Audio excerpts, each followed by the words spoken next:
From The Selfish Path to Romance, download Chapter 1 for free at drkenner.com. And right now I want to turn to memory problems. Have you ever had a problem with your memory and you just said, I don't know, maybe I'm getting older, maybe I'm getting Alzheimer's, or I've never had a good memory, and you start beating up on yourself. Well, you don't want to attack your own mind. You want to figure out what's going on. And this woman is actually, she may not know it, but she's attacking her own mind. This is from Tina. Hi, Dr. Kenner. I have huge times in my life as a teenager that I have no memory of. My sisters and I will be talking, and they'll say, do you remember? And I honestly do not remember the specific situation they're talking about, even though they insist that we were all there. I've thought about seeing a therapist and hypnotist, but I'm afraid that maybe I don't remember because it would be harmful to me. What do you recommend? Tina.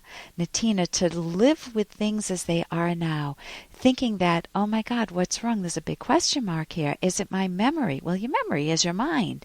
And maybe I'm hiding some deep hidden secret. Maybe there's a skeleton in my closet. And what happens if I do remember it? Oh my gosh, maybe all hell will break loose. To refuse to face a fear is to assume that the worst is true. That's a paraphrase of Ayn Rand, my favorite author. And you don't want to go through life feeling that there's something going on behind the scenes in your own mind or your own life that you don't know about and can't face. You're assuming you can't face it.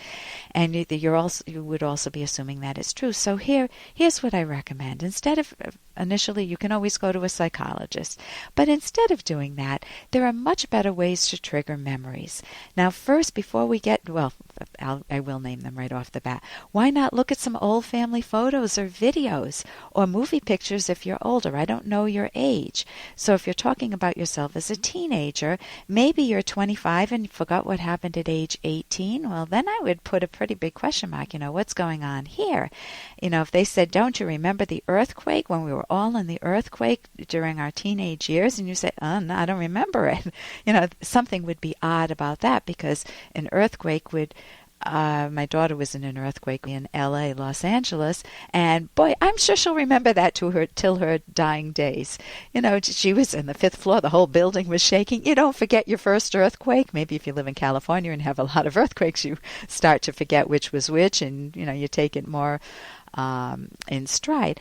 But you do remember important facts. So if you're much older, if you're 75 years old and you forgot your teenage years, that may be a problem. I mean, that may not be such a problem because you haven't thought about them in a long time.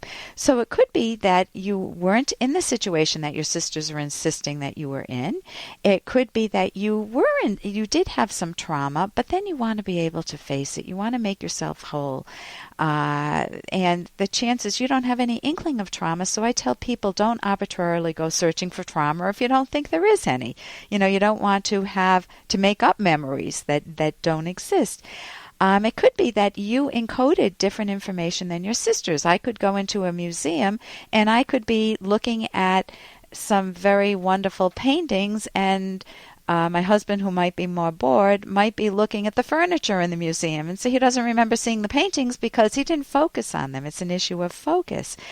And so you also want to rule out memory problems related to disease or medication, or if you were on drugs or alcohol at the time of your teenage years, maybe you didn't remember because you were out of it. I mean, literally out of it. So there are a lot of reasons why people have memory problems, but I think you could have a lot of fun by trying to remember the kitchen table when you were growing up, trying to remember who was at the kitchen table. Talk with your sisters about it, assuming you have a relatively normal childhood. And even if there's some negatives, I'm assuming it's not huge trauma, you can try to remember what birthday parties were like.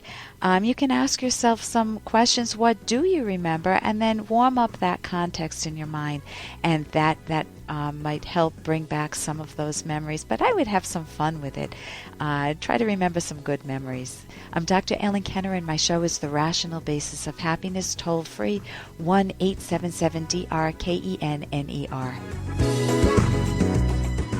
With the Great Courses Plus video learning service, you'll get unlimited access to the world's greatest professors. History, science, literature, even how to cook or take great photographs. Start your free trial today at thegreatcoursesplus.com/radio. Here's an excerpt from The Selfish Path to Romance, the Serious Romance Guidebook by clinical psychologist Dr. Ellen Kenner. A common mistake many women make is to view their male partner's passion and frequent advances as purely a physical urge, rather than as a desire for mutual intimacy. A physical urge is often a loving emotional desire for closeness. When the relationship is a good one, being sexually desired is a great compliment and should be taken as such. What the partner is saying is, "It is through you and no one else that I choose to take my pleasure, to celebrate my life, and to express my love."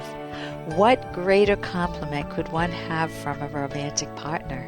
In contrast, being rejected means, "I do not value closeness and intimacy with you. You're not that important to me." You can download Chapter 1 for free by going to drkenner.com, and you can buy the book at amazon.com.